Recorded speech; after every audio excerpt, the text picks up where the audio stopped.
Hello friends, कैसे हैं आप सब। आई होप कि आप सब बढ़िया होंगे, अच्छे होंगे। और आज मैं आपके सामने लेकर आ गया हूँ 9th क्लास का एनालिसिस हिंदी का। आपका जो एग्ज़ाम हुआ है अर्धवार्षिक उसका। और आप मैंने जितने भी हिंदी में 9th क्लास की वीडियो बनाई है एनालिसिस सॉल्यूशन की, जो आपकी बुक का सॉल्यूशन है, आपने बहुत ही भर भर के प्यार दिया है। इसी प्रकार प्यार बनाए रखें, वीडियो को लाइक करें, शेयर ज़रूर करें। चलिए हम इसका एनालिसिस भी कर लेते हैं।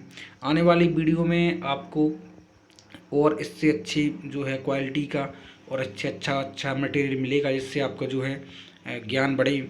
और जो हिंदी सब्जेक्ट है ये आपका स्कोरिंग सब्जेक्ट है, ये आपके जो है नंबर इससे इंक्रीज़ होते हैं, परसेंटेज भी इंक्रीज़ होती है ना। तो इसको भी अच्छे से पढ़ना चाहिए। और मैं जितना हो सकता है आपको बताने की कोशिश करूँगा। आने वाले और भी एग्ज़ाम है, अभी तो आपका अर्धवार्षिक ही हुआ है, आने वाले प्री बोर्ड भी है और फिर आपका फाइनल ईयर एग्ज़ाम भी है ना। तो जितनी भी वीडियो मुझसे हो सकेगी मैं कवर करने की कोशिश करूँगा कि आपकी अच्छी से अच्छी तैयारी हो जाए आपकी, है ना। तो चैनल को सब्सक्राइब जरूर करें। चलते हैं, शुरू करते हैं। तो देखिए, इसमें जितना भी आया है मैंने सभी का सॉल्यूशन अपनी चैनल पर दिया है, आप उसको देख भी सकते हैं, है ना। सॉल्यूशन सबका मिलेगा, प्रत्येक क्वेश्चन का। ठीक है, चैनल की लिंक जो है मैं प्लेलिस्ट की आपको डिस्क्रिप्शन में दे दूंगा, कमेंट बॉक्स में भी दे दूंगा। चलिए शुरू करते हैं। इसमें आपको सबसे पहले सही विकल्प देखने के लिए मिलेंगे पेपर में, है ना। सही विकल्प में है कि प्रेमचंद का जन्म किस सन में हुआ, है ना। प्रेमचंद का जन्म किस सन में हुआ, तो शायद उनका 80-82 में हुआ। और नहीं, अगर आप देख सकते हैं अपनी बुक में, संज्ञा सर्वनाम की विशेषता बताने वाले शब्द को क्या बोलते हैं, तो विशेषण बोलते हैं ना। फूले नहीं समाना जो है आपका एक मुहावरा है। और राहुल जी ने सन 1929 में लहासा की यात्रा जो है नेपाल के थ्रू की, है ना। संध्या समय दोनों बैल अपने कहाँ पहुँचे, यह पहुँचे अपने पुराने स्थान पर। राहुल जी ने द्वारा रचित पुस्तकों की संख्या कितनी है। कविता के शब्दों के अनुशासन को क्या बोलते हैं, छंद बोलते हैं, याद रखना छंद, है ना। और फूले नहीं समाना एक क्या है, मुहावरा है, ये फिर से रिपीट हो गया है।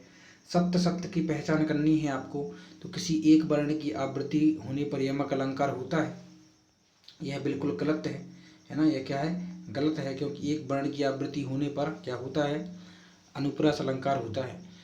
रस मुख्य रूप से 9 प्रकार के होते हैं, यह बिल्कुल सही है ना। 2 और बढ़ जाते हैं लेकिन मुख्य रूप से 9 प्रकार के ही होते हैं।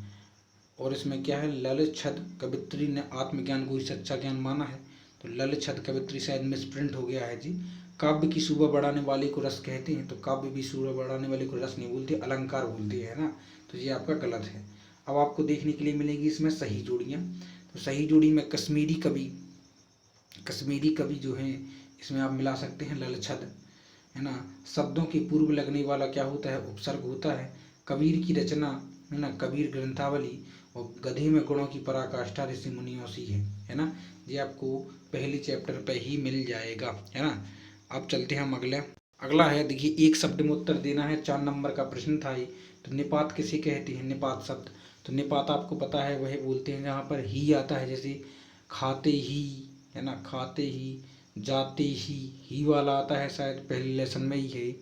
कबीरदास जी ने पहले पद में किनका विरोध किया है, आडंबर का विरोध किया है कबीरदास जी ने पहले ही पद में।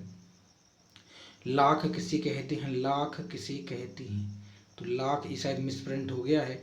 और ललछद ने सच्चा ज्ञान किसे माना है, इस प्रकार। अगला क्या है, कांजी हाउस में कैद पशुओं की हाजिरी क्यों ली जाती होगी, तो कांजी हाउस में कैद पशुओं की हाजिरी इसलिए ली जाती है जिससे यह पता चल सके कि कोई पशु जो है, कोई बैल या कोई पशु मर तो नहीं गया या भाग तो नहीं गया।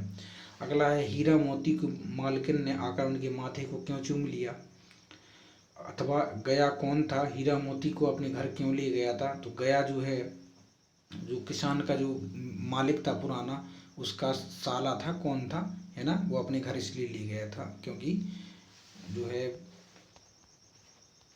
उसको कुछ काम आ गया होगा, है ना। ये मैंने बताया है, इसका सॉल्यूशन है अभी। लेखक लटकोर के मार्ग में अपने साथियों की से किस कारण बिछड़ गया, है ना। और उसका जो घोड़ा है वो धीरे चल रहा था इसलिए शायद वो बिछड़ गया। लेखक ने अपनी पहली तिब्बत यात्रा किस बीच में की, तो लेखक ने पहली तिब्बत यात्रा जो है भिखारी के बीच, भिक्षुक के बीच में की थी, है ना। मानसरोवर से कवि का क्या आशय है, मानसरोवर से कवि का क्या आशय है, और कवि ने सच्चे प्रेमी की क्या कसौटी बताई है। अगला है तीसरे दोहे में कवि ने किस प्रकार के ज्ञान को महत्व दिया है, और इस संसार में सच्चा संत कौन होता है ना, जिसको सत्यता की पहचान हो, वाडंबर में ना विधि। प्रत्यय किसे कहते हैं जो शब्द के पीछे लगाए जाते हैं। तत्सम शब्द किसे कहते हैं, तत्सम होता है जैसे संस्कृत से ज्यों के त्यों शब्द जो ले लिए जाते हैं वो तत्सम कहलाते हैं। जैसे कि ग्रह, ग्रह एक तत्सम है, और घर जो है तद्भव है, याद रखना है ना।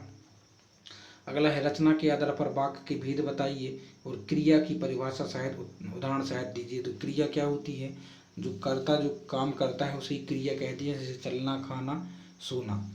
यमक अलंकार की परिभाषा दीजिए और श्लेष अलंकार की परिभाषा दीजिए, है ना। श्लेष मतलब जो एक वर्ड आए और उसके अलग अलग अर्थ निकले तो वो श्लेष अलंकार होता है ना। यमक अलंकार एक ही वर्ड दो बार आ जाए, उसका डबल बार अलग अलग अंतर हो वो होता है अर्थ, तो यह यमक अलंकार है।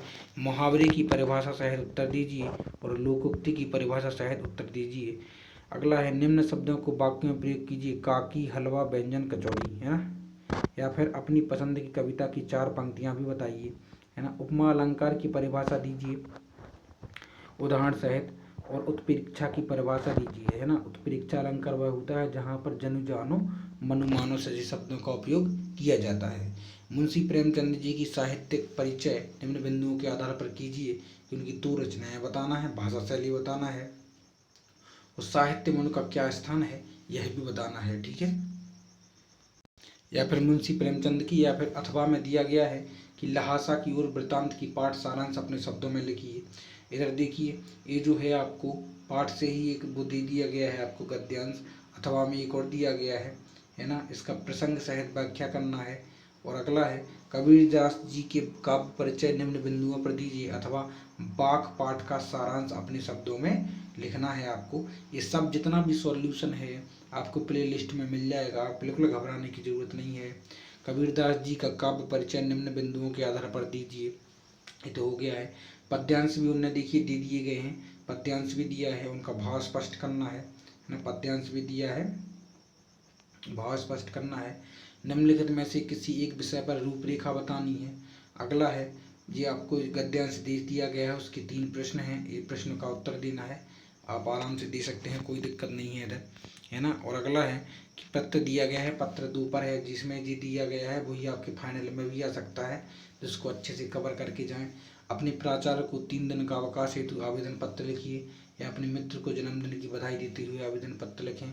और एक विषय पर निबंध आ गया है कि पर्यावरण प्रदूषण, कंप्यूटर का महत्व, हमारा मध्य प्रदेश, राष्ट्रीय एकता और वृक्षारोपण। किसी एक विषय पर लिखना है, किसी विषय पर आप लिख सकते हैं, 5 नंबर का है तो 200 शब्दों में आप आराम से उसको एक पेज में लिख सकते हैं। आई होप गाइस का आपको जो भी एनालिसिस किया है अगर आपको समझ में आया हो तो ठीक है, वरना जो भी आपको प्रश्न में डाउट है प्ले लिस्ट में मिल जाएगा, और नहीं भी अगर आपको आता है तो आप कमेंट बॉक्स में ज़रूर मुझे बताएं, मैं आपको कोशिश करूँगा उत्तर देने की। मिलते हैं अगली वीडियो में, टेक केयर, बाय बाय।